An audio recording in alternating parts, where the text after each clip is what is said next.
روزی که یوم یفر المرء من اخیه و امی و صاحبته و بنیه.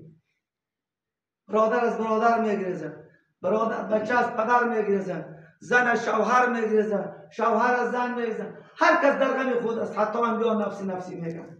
دیگه ما را چی میکنیم؟ با اون روز به عمل نامه‌شی، به صدقاتی که در راه خدا انجام دادن، مسجد جور کردن، مدرسه جور کردن یا درس گفتن، طالبات از زیر دست برآمده ایستند. اینها اون روزی است که تجدوا عند الله، میافید به نزد الله و چیزا. برادران، کمکایی که برادرای ما که در مسجد کردن، خصوصا در این مسجد ما نادیده نمیگیریم. از اول تا آخر این قوم کمک کرده به اینجا. حتی یک بیوزنش کمک کرده کستن. حاجی صاحب مدرسه خدا صحت داشته باشه، ایمان به توجه رو جور کردن. حاجی خیری را خدای تعالی مورد عوفش قرار بدن. آدمی نیک بودن، خیرخواه بودن، آمدن به اینجا کمک کردن.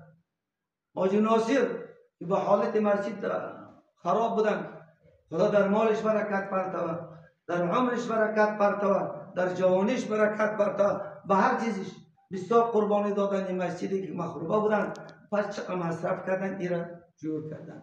امثال از دیگر برادرایی که در اینجا بوده و زحمت کشیده، هر کدامش قابل قدر هستن، نادیده نمیگیریم.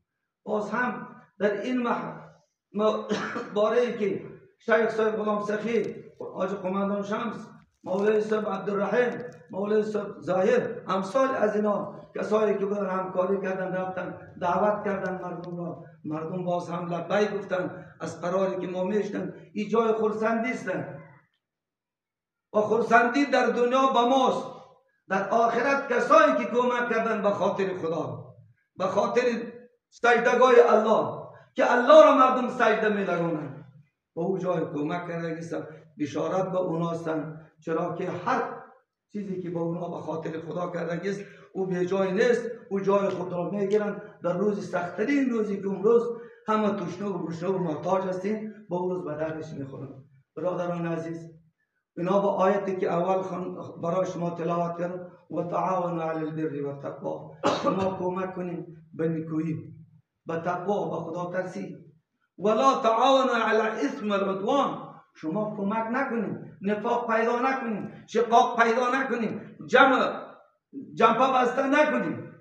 کار مسجد است، کار مدرسه است، باید در تمام امور ما و شما به همکار باشیم. خدای نخواست تبلیغات سو، تبلیغات پشت پرده، یک آدمی که در فهم نداره باشم، ولی حاضر و جوانی که خودش شیطان به